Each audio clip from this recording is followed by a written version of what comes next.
ये घटना है कार्नेट्रिक्स से 10 साल के पहले की।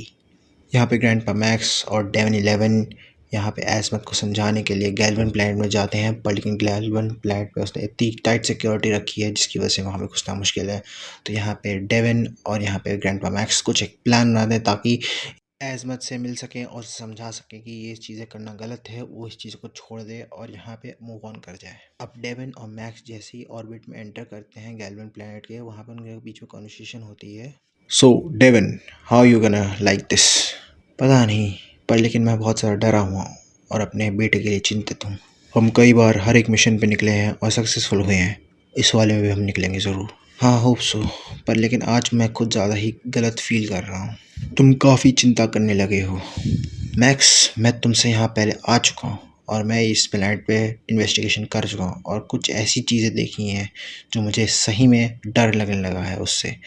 एज़मथ कुछ बदल सा गया है, वो कुछ डिफरेंट कर रहा है और बहुत ज़्यादा भयानक हो सकता है, तो इसको तुम्हें सीरियसली लेना ही होगा, वरना कई सारी जान दांव पे लगी हैं।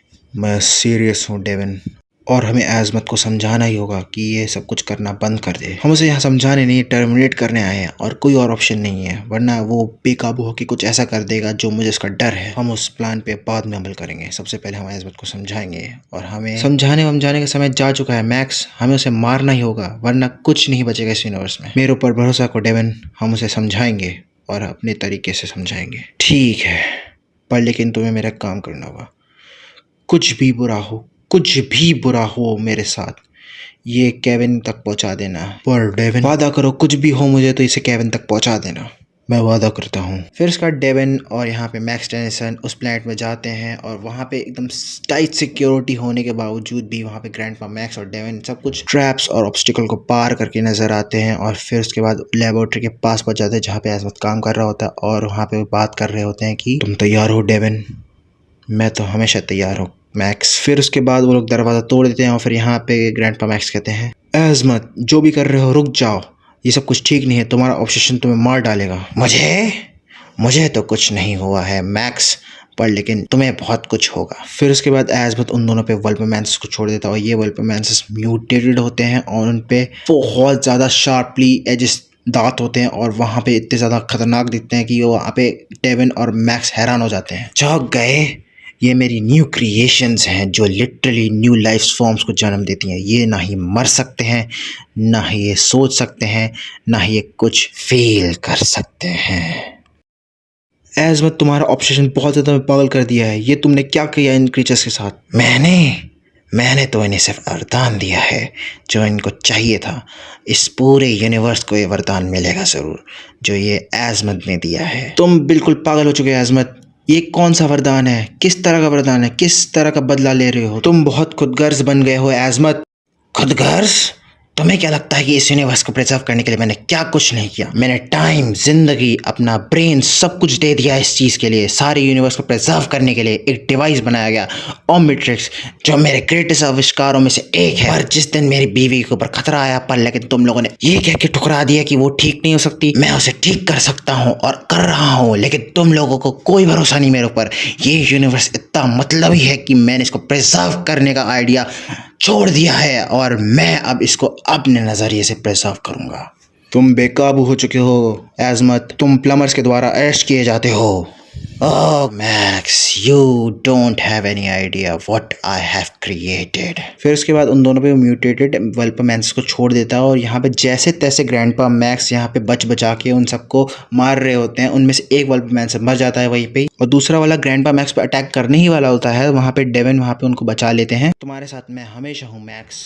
ये तो सही कहा डेविन। खेल खत्म हुआ एज़मथ। ओह, क्या लगता है सच में? फिर उसके बाद एज़मथ यहाँ पे डेविन के ऊपर एक नीडल छोड़ता है जो उसके गले पे जाके लगती है और फिर यहाँ पे अचानक डेविन म्यूटेट होने लग जाता है और कई सारे एलियंस की फॉर्म में बदलने लग जाता है। वो मिक्स्ड बाइंड होने लगता है और वो बहुत ज़्यादा म्यूटेट होने लग जाता है। एज़मथ, तुमने इसके साथ क्या किया? हाँ, मैंने सोचा इस तरह का सब्सटेंस एक ऑस्मोसियन के ऊपर कैसा असर करेगा और मेरे ख्याल से बहुत अच्छा कर रहा है। फिर उसके बाद मैक्स टेनिसन को यहाँ पे कुछ समझ नहीं आ रहा था वो क्या करे। फिर उसके बाद फिर उसका डेविन यहाँ पे नल वॉइड प्रोजेक्टर निकालता है और यहाँ पे पोर्टल वाले हिस्से को तोड़ के और एक तरह से ग्रैंडपा मैक्स को देख के बोलता है, कुछ भी हो जाए। फिर उसके बाद वो वहाँ पे ट्रिगर दबा देता है और बहुत जायंट वाला एक्सप्लोजन होता है, जिसकी वजह से यहाँ पे ग्रैंडपा मैक्स अपने प्रोटेक्टिव लेयर सूट से तो बच जाते हैं, पर लेकिन यहाँ पे एज़मथ जख्मी हो जाता है और यहाँ पे डेवन 11 की मौत हो जाती है। तुम गलत हो, मैं उसे अभी भी बचा सकता हूँ मैक्स टेनिसन। आज किसी ने अपनी ही कुर्बानी दी अपने ही बेटे को बचाने के लिए, तो सच में बताओ यूनिवर्स को कौन प्रिजर्व कर रहा है? एज़मथ।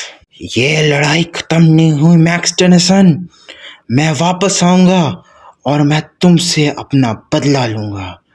वापस आऊंगा मैं मैक्स टेनिसन।